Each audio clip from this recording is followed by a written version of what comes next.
পিনাকি ভট্টাচার্য ফ্রান্সে থাকে।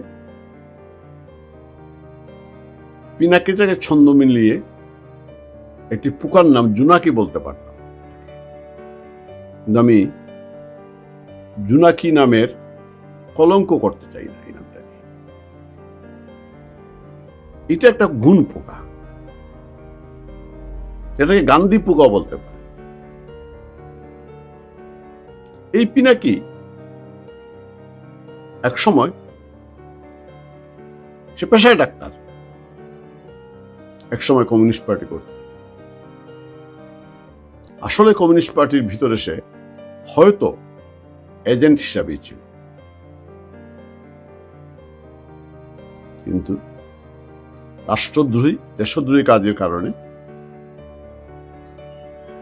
বঙ্গবন্ধু কন্যার সরকারের সময় তাকে দেশ থেকে পালিয়ে যেতে হয়। পালিয়ে গিয়ে সে আস্তানা প্যারিসে সুযুক্ত হয় ওই বহির্বিশ্ব থেকে কতিপয় দেশদ্রোহী কুলাঙ্গারের সাথে, বাংলাদেশ বিরোধী, আওয়ামী লীগ বিরোধী, মুক্তিযুদ্ধের বিরুদ্ধে প্রপাগান্ডা শুরু করে, মুক্তিযুদ্ধকে বিতর্কিত করতে থাকে এবং অসভ্য ভাষায় সে বিভিন্ন কন্টেন্ট তৈরি করে মানুষকে বিভ্রান্ত এবং উত্ত্যক্ত করে। কারণ সে বাংলাদেশ উন্নত হোক, উন্নয়নশীল দেশ হোক সে চায় না। কারণ হচ্ছে সে আসলেও বাঙালি কিনা আমার সন্দেহ রয়েছে, দুনস্তা কিনা। একটা জিনিস খেয়াল রাখবেন, ওর চেহারার মধ্যে সে বাঙালি চেহারাটা আমার মনে হয় না। ওর চেহারা আমার মনে হয় একটা মিশ্র চেহারা। স্বাভাবিক এবং তার আচার আচরণ, রাজনৈতিক বিশ্বাস, কথাবার্তা সবকিছু মিলিয়ে আমার কেন জানি মনে হয় তার জন্ম বৃত্তান্তটা আমাদের জানা দরকার। ইদানিং কেউ প্রশ্ন করছেন সে কি আসলে হিন্দু না মুসলমান। আমি মনে করি সে হিন্দু না মুসলমান না, সে পাকিস্তানি, পাকিস্তানি বংশোদ্ভূত। নতুবা তার আচার আচরণ এমন হবে কেন? দেশ ৩০ লক্ষ শহীদের রক্তের বিনিময় হয়েছে, ২ লক্ষ মা বোনের ইজ্জতের বিনিময়ে ৯ মাস রক্ত করে যুদ্ধ করে,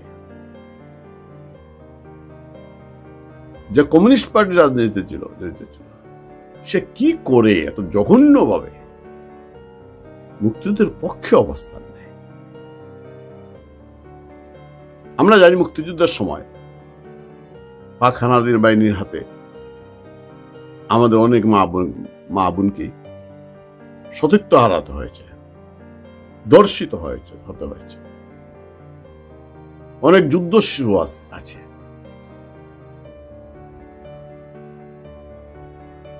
সেই মহিলাদের মধ্যে মুসলমান, হিন্দু, বৌদ্ধ, খ্রিস্টান সবই ছিল। কারণ পাকিস্তানিদের কাছে, ওই জামাতের কাছে ওরা মহিলা, হিন্দু, মুসলমান বা বৌদ্ধ, খ্রিস্টান কোনো বিষয় নয়।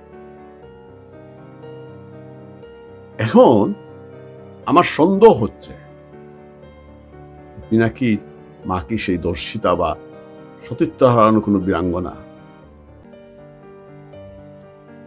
পিনাকি কি আসলে পাকিস্তানের কোন জেনারেলের অথবা কর্নেলের সন্তান? এটা আমরা প্রমাণ করতে হলে আমি মনে করি ওর ডিএনএ টেস্ট করা দরকার।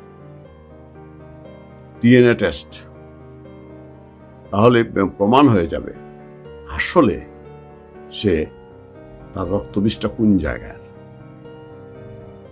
আমার আহ্বান থাকবে, এই যে গুণ পোকা যে আমাদের সমাজকে রাষ্ট্রকে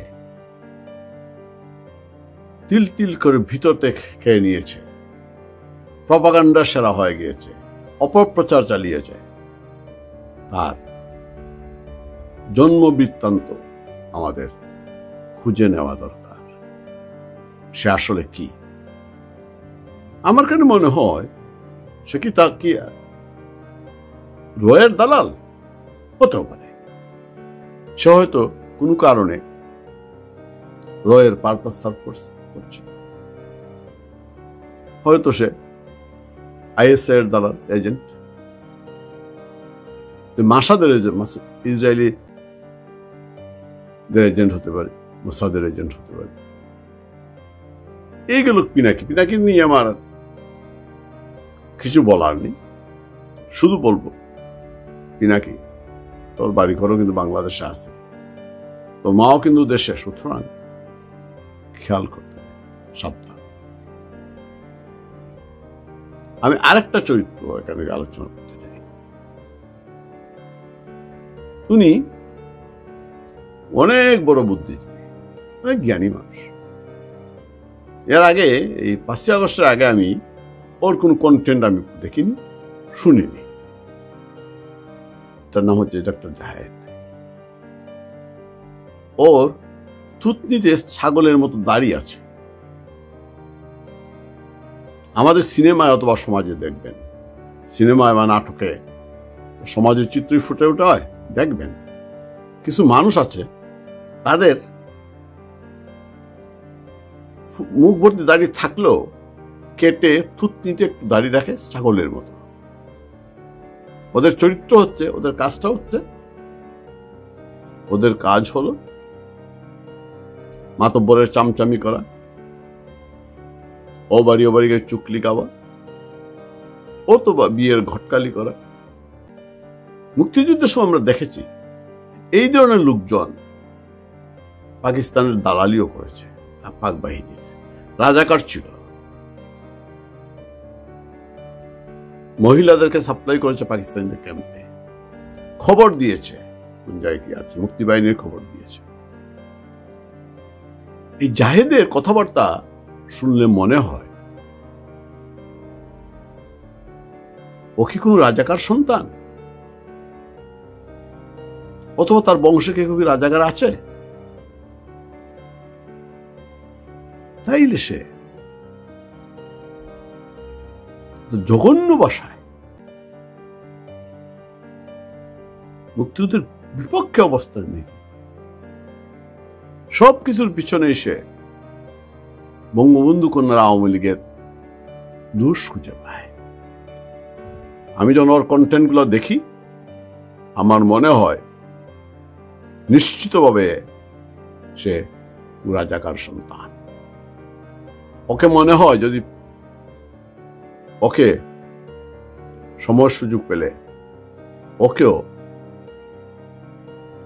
টাঙিয়ে, গাছে টাঙিয়ে ন্যাংটা করে অন্ডকুশ ছেঁচে দিতে হবে।